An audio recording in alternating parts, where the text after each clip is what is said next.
자, 여기까지 매매 과정 잘 보셨죠? 이번 영상에서는 약 6일간의 분량이지만 이 매매를 안 한 경우에 어떤 식으로 기다리는지 사실 여러분들이 유튜브에서 보기 힘든 장면들을 보여드렸어요.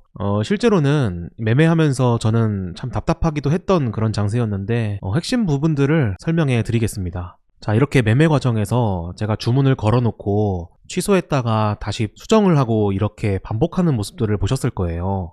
결과적으로는 매매를 안 하게 됐지만 사실 과정을 보면 매매를 못한 거죠. 제가 원하는 자리가 안 왔기 때문인데 원하는 자리가 오는 것 같아도 제가 취소하면서 이 수정을 해가지고 또 체결이 안 된 경우도 있었고 막 그랬거든요.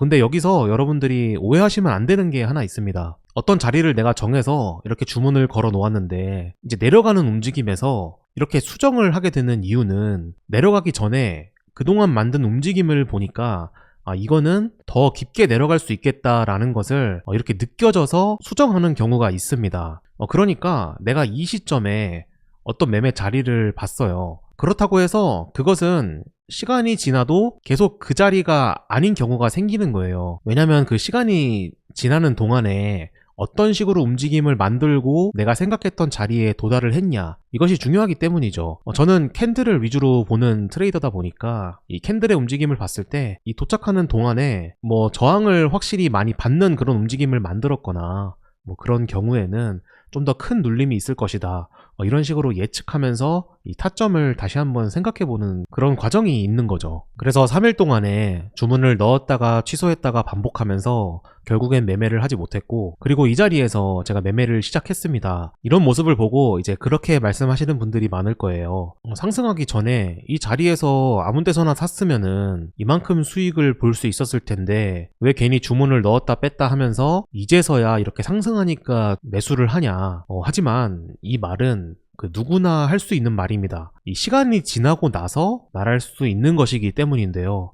이 매매라는 것은 실시간 시장 안에서 내가 어떤 전략을 세우고 대응을 할 수 있느냐에 따라서 이 성적이 갈리는 그런 분야이기 때문에 실시간으로 어떤 마음을 가지고 내가 어떻게 판단하느냐가 중요한 거지, 결과적으로 봤을 때 너 여기서 진입을 했으면 이만큼 수익인데 왜 그렇게 못했냐, 이렇게 말하는 것은 의미가 없습니다. 하지만 이 자리에서도 분명 매수 근거를 찾는 사람도 있을 겁니다. 저는 이 구간에서 매수 근거를 찾지 못했고 이만큼 상승을 하는 움직임에서 이게 상승 추세로 슬슬 전환이 됐구나 라는 판단에 들어가게 된 거죠. 아쉽게도 추격을 했다 보니까 이렇게 어느 정도 손실을 보는 구간을 맞이할 수밖에 없긴 합니다. 그리고 이 구간에서도 보면 제가 여기서 한번 주문을 넣었다가 한번 수정을 하고 다시 한번 수정을 합니다.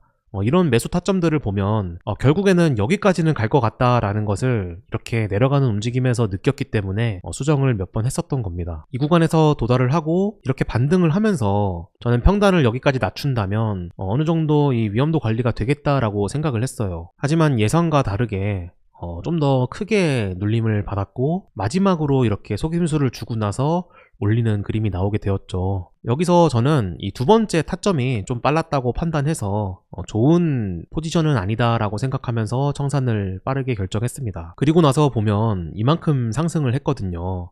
청산한 자리에서 이만큼 더 상승을 했지만 어쨌든 제가 2차 타점을 좋게 보지 않았었던 판단이 있었잖아요.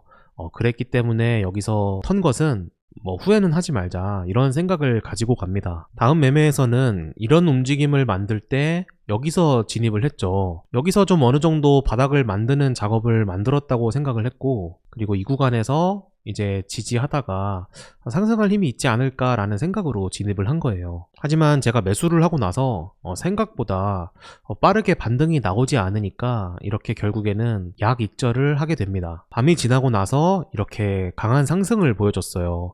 제가 수면 매매는 정말 되도록이면 안 하려고 하는 그런 규칙을 갖고 있기 때문에 어쩔 수 없이 이 구간은 그냥 보내줘야 되는 구간이다, 이렇게 생각을 하면서도 좀 짜증이 났습니다. 그동안 매매를 보셨겠지만 며칠 동안 계속 의미 있는 수익을 거두지 못하고 있었잖아요.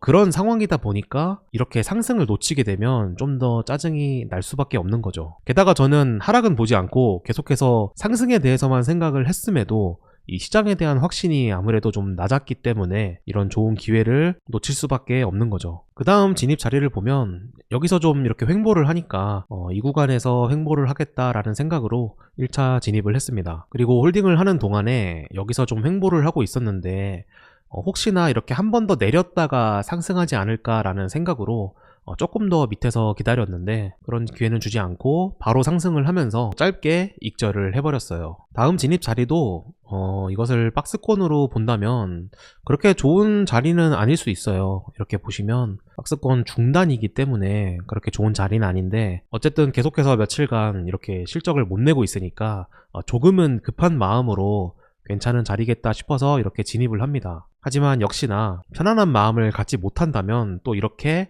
짧게 포지션을 마무리할 수밖에 없죠. 이렇게 이번 매매는 큰 수익은 없었어요. 이렇게 확신 없는 자리에서는 어떤 식으로 대응하는지 이런 부분들은 그래도 배울 수 있었을 겁니다. 약 6일 동안 이렇게 상승하는 추세였지만 이 트레이더의 심리가 위축된 상태라면 또 어떤 식으로 이 매매를 하는지 그런 과정도 보실 수 있었을 텐데 이런 상황에서도 대응을 잘 하는 게 중요하니까 이런 구간도 잘 기억해 두시길 추천드립니다.